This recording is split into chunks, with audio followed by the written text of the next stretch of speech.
Hello viewers, তো সবাইকে জানাই আবারও স্বাগতম আমার এই ইউটিউব চ্যানেলে। তো ভিউয়ার্স, তোমরা যারা যারা এই বছর ত্রিপুরা গভর্নমেন্ট ল কলেজে অ্যাডমিশন হবে, তোমাদের পরীক্ষার নোটিশ এসেছে কিনা তোমরা অনেকে কমেন্টে জানাচ্ছ আমাকে যে দাদা নোটিশ কবে আসবে, আমরা এন্ট্রান্স এক্সাম কবে দেবো, ফর্ম ফিল আপ কবে থেকে শুরু হবে। তো তোমাদের জন্য আজকের এই ভিডিওটি খুবই গুরুত্বপূর্ণ। তো তোমরা যারা যারা কমেন্টে জানাচ্ছ ল কলেজে নিয়ে, ঠিক আছে, তো ল কলেজের এখনও ফর্ম ফিল আপ এখনও স্টার্ট হয়নি, ঠিক আছে। প্রথমত কথা হচ্ছে ফর্ম ফিল আপ এখনও স্টার্ট হয়নি। দ্বিতীয়ত বিষয় হচ্ছে এখনও এন্ট্রান্স পরীক্ষার কোনো নোটিশ বা নোটিফিকেশান এখনও ডিটেলস দেয়নি, ঠিক আছে। ক্লাস 12 পরীক্ষার যে রেজাল্ট, সে রেজাল্ট কিছুদিন আগে মাত্র প্রকাশিত হয়েছে। তো ইতিমধ্যে কিন্তু তোমাদের যে নোটিশ বা নোটিফিকেশান, ত্রিপুরা গভর্নমেন্ট ল কলেজের নোটিশ বা নোটিফিকেশান ইতিমধ্যে দিয়ে দেবে, ঠিক আছে।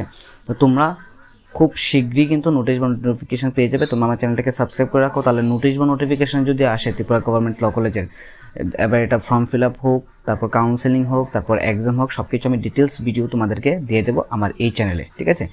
তোমরা নিশ্চিন্তে থাকো, এখনও পর্যন্ত কোনো ধরনের নোটিশ বা নোটিফিকেশান বা এন্ট্রান্স এক্সামের যে সিলেবাস বলো বা যে নোটিশ বলো বা ফর্ম ফিল আপ বলো, কিছুই এখনও প্রপারলি স্টার্ট হয়নি। যদি স্টার্ট হয় আমি তোমাদেরকে অবশ্যই জানিয়ে দেবো। যারা যারা এই বছর ত্রিপুরা গভর্নমেন্ট ল কলেজে পরীক্ষা দেবে, অবশ্যই আমার চ্যানেলটাকে সাবস্ক্রাইব করে রাখো, তাহলে নোটিশ বা নোটিফিকেশান আসলে তোমাদেরকে সাথে সাথে জানিয়ে দিতে পারবো এবং তোমরাও সাথে সাথে জানতে পারবে। ভিডিওটি দেখার জন্য